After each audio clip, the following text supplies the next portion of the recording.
இனி எல்லாமே அப்படித்தான். நீ என்னை விட்டு தனியா பிரிஞ்சு வந்துட முடியுமா? இல்ல நீ இல்லாம என்னால தனியா அந்த ஸ்கூல்ல இருக்கதான் முடியுமா? நீ எங்க போனாலும் நானும் உன் கூட வந்துட்டே தான் இருப்பேன். ஏய், என் ஃப்ரெண்டு வித்யாதான் என் பக்கத்துல வந்து உட்கார்ந்துட்டு இருக்கா. அவதான் என்கிட்ட பேசிட்டு இருக்காளான்னு ஏன்னா இப்பவும் நம்ப முடியல. அப்படியா? ஏய் சும்மா இரு.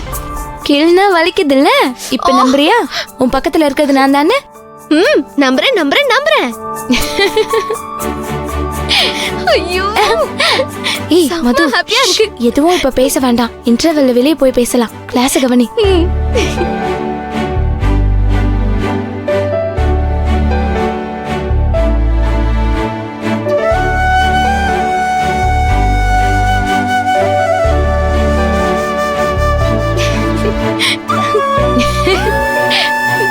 வித்யா, என்னால நம்பவே முடியலடி. சர்ப்ரைஸா இருக்கு. இனி நம்ம ரெண்டு பேர் பார்க்க முடியாது, பேச முடியாதுன்னு நினைச்சு ஃபீல் பண்ணிட்டு இருந்தேன்.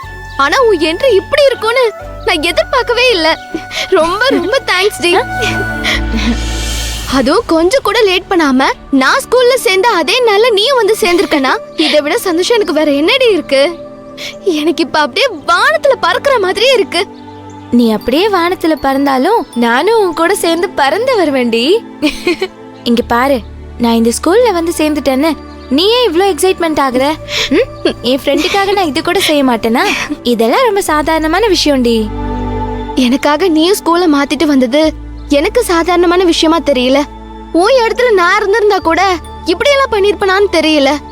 உன்ன மாதிரி ஒரு ஃப்ரெண்டு கிடைச்சதுக்கு உண்மையிலேயே நான் லக்கி தாண்டி. நீ மட்டும்தான் லக்கியா? நானும் லக்கி தாண்டி. நீ எங்க வீட்டுக்கு குரூப் ஸ்டடி பண்ண வந்ததுக்கு அப்புறம்